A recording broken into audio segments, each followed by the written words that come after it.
Welcome to this, the first Chautauqua People production of the 2021 season. I'm John V. My guest today is Jeff Zellers, known as Captain Jeff while on the water. He's an entrepreneur who founded and leads Chautauqua Fishing Charters. Jeff grew up in Johnstown, Pennsylvania, graduated from Hilltop High School, where his mother taught Spanish, and Penn State University, where he majored in business logistics and supply chain management. After college, he worked for U.S. Airways in Washington, D.C., and another firm in Miami, Florida. A key assignment was meeting logistical requirements for the presidential fleet at Andrews Air Force Base in Maryland while with Boeing. He currently runs fishing charters on Lake Chautauqua during the summer months and fishes in Florida during the remainder of the year. Captain Jeff, where did you first learn to fish? Well, John, thank you for the introduction and the invitation. I certainly appreciate it. I first learned to fish with my dad. He used to take me trout fishing in Johnstown, the first day of trout season I remember. And then I finally remember coming up to Chautauqua as a young kid and fishing pretty much all day, every day when I was here. And so this would be off the dock or on the shore? Sure. Well, we bought our house, I want to say, in 1982, but I think we started coming in 1976. And I remember coming up in the back of a station wagon. We had the station wagon that would face backwards, the last seat, and me and my sisters would sit back there, come all the way to Chautauqua. We'd get up here and I would unpack the car. That was the family routine. Unpack the car, turn on the water under the house, and then I'd get my bike and my fishing rod, and I was gone for a few hours, and I'd come home for lunch maybe, come home for dinner maybe to check in, but I was off and about fishing from the sailing center, the Turning Sailing Center, all the way up to North Shore condos and the bell tower in between. That's great. Now, where did you learn the skills required to fish in Florida? So when I was working in Florida professionally in Miami, I had a good friend who was a guide, and he had a book of business that was bigger than he could fish, and I would mate for him, and then he suggested that maybe I get my captain's license and fish on weekends to fill the void, make a few bucks, and see how it would go from there. And eventually I grew a little bit weary of corporate America and made the turn to be a full-time guide. That's great. Now, what are the licensing requirements to run a fishing charter? In New York State, it's different than Florida. In New York State, you just need to pass a guide exam, and it's basically a first aid exam with a lot of boating skills and then some fishing requirements. In Florida, it's a little bit different. You have to go to captain school and get a license through the Coast Guard. So it's a little bit different depending on where you fish, but I'm licensed in both states and I enjoy fishing with customers in both states. What's the largest boat you're licensed to operate? So I have a master's captain's license up to 100 gross tons. And the 100 gross tons is a little bit deceiving, but it's a Coast Guard calculation, but I can probably run up to a 60 or 70 foot boat. Is there anything on Lake Chautauqua that size? Maybe the Summer Wind or the Chautauqua Belle, possibly. And when you go through the licensing, the train-up for it, is it all paper on, or do you have to do some stuff on a boat? It was all book and test examination, and there was some chart plotting that you have to do for the Coast Guard that's a little bit challenging, but no sea trial test or anything like that. Wow. So very different than an airplane, isn't it? That's true. Where you do the paper and then you go out flying. That's right. And are there anything unique about the requirements to run charters in New York State? No, just the guide exam that you pass, and you have to get your boat inspected, which I did earlier today, and that's it. Then you're ready to go. Who does the inspection? It's the Department of Environmental Conservation, the DEC. DEC. Good inspection? Yeah, nice guys. They do a good job. They're friendly. Mm-hmm. Now, we've talked about this. Tell me about the history of fishing on Lake Chautauqua. As I know, it used to be considered the muskie capital of the world, Mm-hmm. and there was some charter businesses that ran out of Bemis Point, and I think they did a lot of trolling, but I remember seeing pictures in the sports club and some other places where they had pictures of charter boats, and they had they used to keep the muskie then. You can still keep them, but not many people do. And they'd have the pictures of the boat with the muskie, 5 or 6 muskie hanging that they had brought back to the dock, and they were showing off and taking measurements and that sort of thing. And then I think for many years it kind of died off, and the state started stocking again. I think they stock something like 13,000 fingerling muskie a year in the lake. Mm-hmm. So it's on the rebound. We catch a lot of muskie. I catch almost 100 muskie a year on the lake. Wow. And it's great. It's one of the premier muskie lakes in the Northeast. There's some good lakes in Wisconsin and like Minnesota, but as far as New York State, it's probably the best. Okay. And were there any hotels in it that were known for having fishing? Yeah, I think the Lenhart Hotel in Bemis had some history where they ran some charters out of there, and they had some hotel rooms above that some things may not have happened. Yeah, and fishing stuff in there. And a bar below. And that was a deal change for the Lenhart Hotel. Now, tell me about your charter business and how that functions. Sure. I originally started chartering in Florida, probably 8, 9, 10 years ago. And Chautauqua was basically just family time. I'd come up here in the summertime, and my wife is from the area also. So we'd spend the summers up here. And she suggested that I start doing it professionally up here also. So I went and took the test that I previously mentioned. And the first year, I think I only had 15 charters basically. But people were very receptive. People that went out with me said, we've been looking to do something like this for years, and there's just not the availability here. So that was great. And the next 2, 3, 4, I think I'm on my 4th or 5th season, and my business keeps doubling and tripling, and it's hard to keep up. Well, that's good. So where do you pick up your fishing parties? So if you're staying on the grounds, I'll pick you up at the Central Dock right next to the sports club. If you're staying on the north end of the lake, I'll pick you up at any private dock or anywhere on the northern basin of the lake. And if you're coming from out of town, I usually pick up at Chautauqua Marina in Mayville or the Mayville Public Dock. Mm-hmm. And so that's all prearranged. And what's the maximum size of a group you would take? So the maximum size party I take is 4 people, up to 4 people. I provide all bait, tackle, lures, that sort of thing. The customer has to buy a fishing license. In Florida, I can buy a license for the boat. In New York State, they don't allow me to buy a license for the boat. So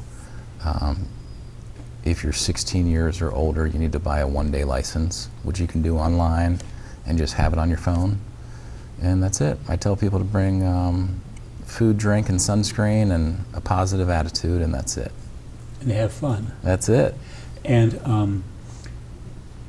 tell me about the lake. And the lake issue and its health geography is a big issue here. Take a few minutes and give us some real good background on a couple of basins. Sure. The lake's actually, it's almost 2 lakes. So it's 2 basins. There's a southern basin and a northern basin. And basically the bridge at Bemis Point kind of separates the 2. The northern basin is much deeper. The southern basin is shallower. I think the average depth is like 10, 15 feet, where the northern basin is more like 30, 35 feet. Mm-hmm. So we have some weed growth issues from zebra mussels and other things that have been introduced to the lake. But the weed situation that happens, it seems like it happens in the southern end of the lake much more rapid than the northern basin. So a lot of times people will fish the southern basin until the weeds get extremely bad, and you have to keep going out to 20 or 30 feet to fish past the docks. Where in the northern basin you have a little bit more time to fish until the weeds get to their maximum level, and you'll see them on the top. And they have seaweed cutters that come through, and we'll cut them and take care of them. But it's definitely a struggle later in the year. I think everybody knows that the weeds around the docks and in the shallower areas become a little bit out of control, and I know they're trying to address it in some different ways. And I just think the northern basin, it happens a little bit later, so that's why I fish up here late into the year. Mm-hmm. Are there differences in the type of fish in various parts of the lake? Yeah, you know, in the northern basin, it's deeper, so a lot of times you'll have fish that like the deeper structure and the colder water, like the walleye. A lot of people like fishing for walleye on the lake, so we'll fish some deeper holes. Also the muskie, like colder water later in the summer when the water starts to heat up in the southern basin. It's so shallow. They like coming to a basin where the different water columns are different depths and they're different temperatures. So it may be a 10-degree difference from the surface down 20 or 30 feet. That's a big difference, isn't it? Yeah. And the different fish then like to stand by at different levels. That's right. And usually the predator fish are chasing the bait. So wherever the perch and sunfish and panfish are going, usually the predator fish like the walleye, muskie, and bass are kind of following or want to be around. So that's generally the rule of thumb. And the perch and sunfish eat vegetative stuff? Or? Yeah, and smaller minnows and little crayfish and everything that comes out of the little streams that are in the lake. You know, there's probably 5 or 6, 7 streams in the northern basin that feed into the lake along with the spring water, and then there's one big river in the southern basin, the Chautauqua, where it kind of drains out. How long does it take the lake to drain out?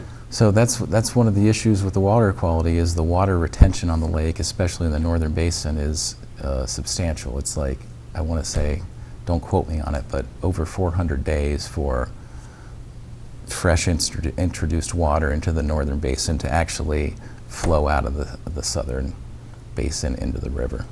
So planning figure would be at least a year. Yeah. So you got to be really careful what you put into the lake because it may take over a year to get out. Mm-hmm. Now, what kind of bait do you use then? So I use Canadian night crawlers is what I use a lot of as a live bait, and then we catch perch, sunfish, some smaller bait, and then we'll use that to target larger fish like the muskie and walleye. But I always have 2 or 3 dozen night crawlers on board and probably 8 to 10 fishing rods rigged up, ready to go when I pick you up. So it seems like the fish like something other than artificial, where if you have a live bait, whether it be a minnow or a perch or a little piece of night crawler on the end of your hook, it gives you a lot better chance of catching that fish you're looking for. Okay, so do you put these fishing poles in a rack? Have people hold them? What's the procedure? Yeah, so there's a couple different ways to fish. I try to make it a complete fishing experience. So when I take you out on my boat, I try to make sure we target multiple species of fish in the lake, and I try to make sure that you fish in a couple different ways. So I have spinning rods, and I also have some smaller rods for kids that are like push button. But I also have trolling rods that we use. When we fish for muskie, a lot of times we'll troll for them, so you have rods hanging out each side of the boat. They're in some kind of fixture? Rod holders. You put them, 50 or 100 feet back, and you're basically dragging them behind the boat, waiting for a fish to strike. And then we pull them out, hand it to the angler, they reel it in. So that's a way to target trophy fish, and it's an easy way to allow a 7, 8, 9, or 70 or 80-year-old to catch a muskie, because otherwise you're a lot of times needing to cast big 6 or 7-inch lures repetitively. They call it a fish of 1,000 casts. So very difficult to catch casting. We troll for them, so that's one of the methods I'll use. We slow troll for walleye with worm harnesses, and we'll jig for them. So I like to get the customers an option to have the rod in their hand. Customers sometimes want to fish, So we'll do that. We fish for panfish. We fish for bass near the docks. What are panfish? Panfish are the smaller fish, the perch, the sunfish, the white bass, the rock bass. Mm-hmm. So we'll fish for all of those, especially on kids' trips. And then like a lot of times I said, we'll keep the smaller perch and then use those for live bait to target bass, muskie, walleye. We also catch long-nosed gar here. It's a fish that I've started targeting in the last couple years that people like catching. It's a long, prehistoric-looking fish with a real narrow nose and teeth, but we've been really successful catching them using live bait. So I try to give everybody the option to fish for 5 or 6, 7 different species and fish rod in hand or trolling where you're letting the rod, the boat do the work. And you change the bait probably for each type of fish and with the depth of the Yep. fishing too. Yes, we'll run them at different depths. That's huge. What water column you're running at, what pattern you're running, the size of the bait sometimes, if it's 5 inches versus 7 inches.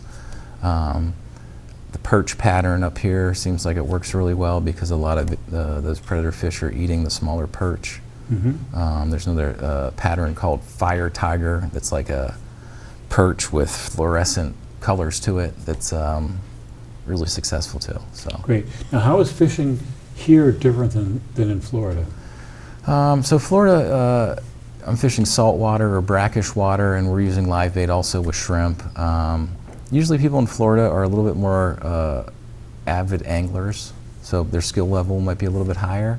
Other than that, there's not too much of a difference. Sometimes saltwater can be a little bit fishier, and you might catch a little bit more fish than a freshwater lake, but there's a lot of similarities, and we use a lot of the same tactics and a lot of the same gear. And like I said, if you come out with a smile, I'll try to put a bend in the rod. That's nicely put. Now, do you have to wash up the gear after a Florida saltwater run? Yeah, so saltwater is definitely tougher on the boat and the gear. So I rinse everything down in Florida after every trip. Don't necessarily have to do it here.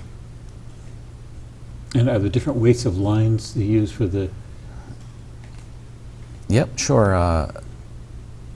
In Florida, we're typically using 20 plus pound tests. We're here, we're using a little bit less than 20, and we have smaller leaders and smaller baits typically too. Where Florida, a little bit, you're using bigger baits to target bigger fish. Now, tell me what happens with the fish who are lucky enough to make it onto your boat. So at Chautauqua Fishing Charters or in Florida, any fish that's legal that you would like to keep, we keep. I'll fillet it for you free of cost and bag it up for you. In Chautauqua Lake, we mostly keep the walleye, and the minimum length is 15 inches. That's big, isn't it? Yeah, decent. We caught a 22-incher the other day and filleted it up. Customer was really happy, had it for dinner, said it was great. And what becomes of the muskellunge? The muskie, you're allowed to keep one over 40 inches.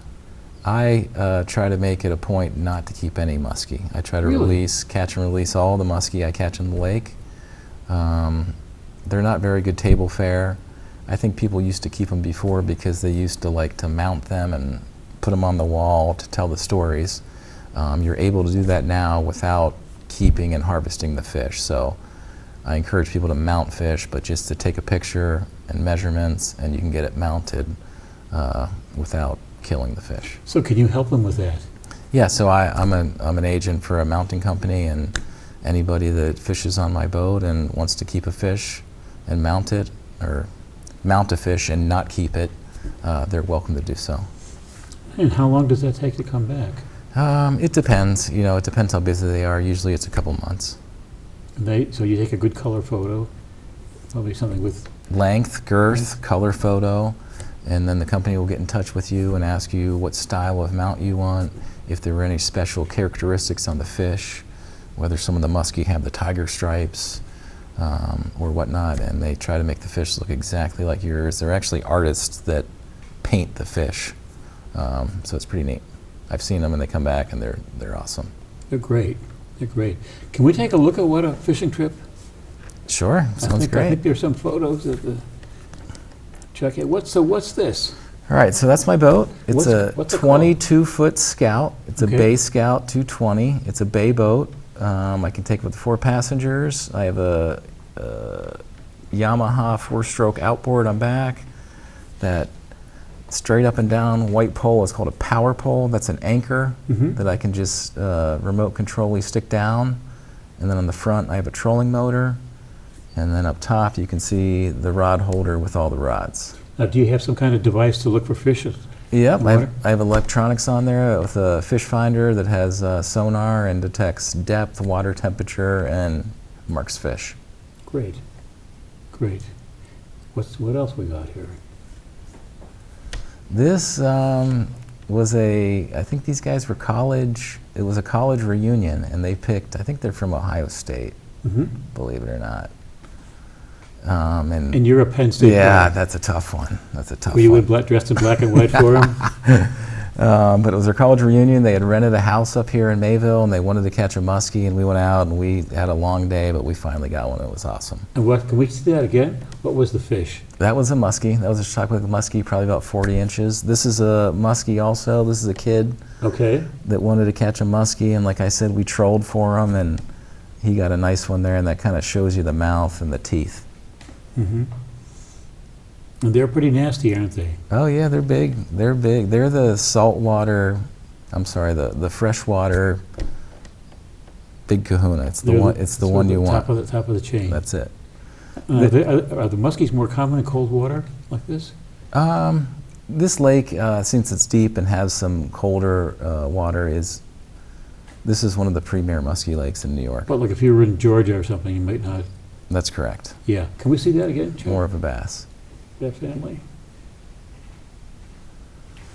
This is a kids trip. I do a lot of kids trips. This was looks like they caught a bunch of perch and white bass, and that's the Chautauqua bell tower there and back. I do a lot of trips like this.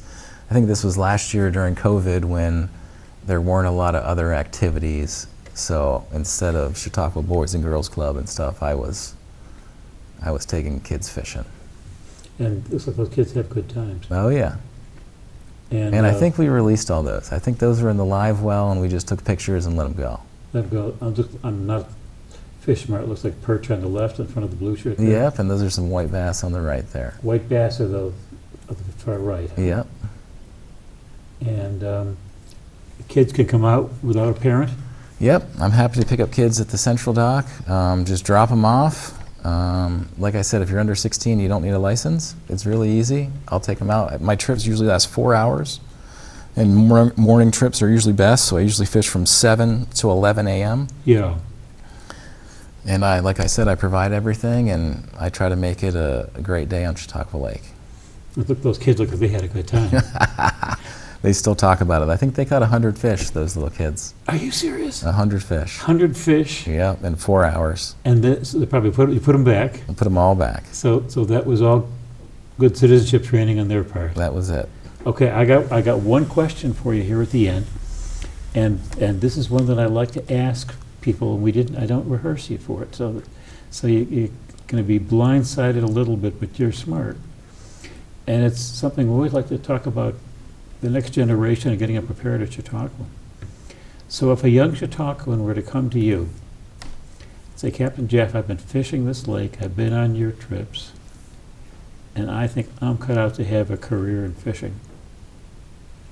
What would be the advice? I think just like anything in life, it's very hard work. A lot of people say like, oh, it must be like vacation every day. It's hard work to prepare for the charter. It takes a little bit of time to get ahead in the game, so you can prepare for anything that happens. And it's a lot of pressure. You know, I have people that say, you know, this is my son's graduation present. I'm paying several $100s for you to take him out, and he wants to catch a muskie. Like when he comes back to the dock, he wants the picture of the muskie. So it's hard work. It's very rewarding. It's a people person job. You have to be good with people, and you have to be good at your skill. But I really can't imagine doing anything else now that I've done it and, you know, made people happy and they come back year after year and they say, hey, we can't wait to schedule a trip with you, you know, save a date for us. It's a really awesome feeling. And do you have to be a bit of a mechanic to fix stuff? You have to be a jack of all trades, for sure. So don't come at it if you're not willing to pick up a tool That's right. and go at it. Yeah, it's a lot of hard work, but it's rewarding. It is rewarding. Yeah, look, you saw the pictures. Yeah, to see the kids like And that. my smile was just as big as theirs. Yeah, and they're having a good time. So what else do we need to cover? That's about it. I run charters until September, until almost October, end of September. I'm happy to take all ages, skill levels out. I'm just looking to provide a great day in the lake to people and show them something about Chautauqua Lake that they may not know, whether it be species of fish or habitat or anything around the lake. So I really enjoy just taking people out and showing them a good day on the lake, and I hope it sticks and they want to do it again. Putting them in a life vest and looks like a good, strong boat there. Yep. So it's a safe, fun time. Yep, I'm CPR and first aid certified, so safety's job number one, catching fish is job number two. You bet. Now, if somebody wants to establish contact, what's the best way? Just my website is easiest. And the website is called? It's chautauquafishingcharters.com. So they come onto the website and It has all my contact info. Call or text me.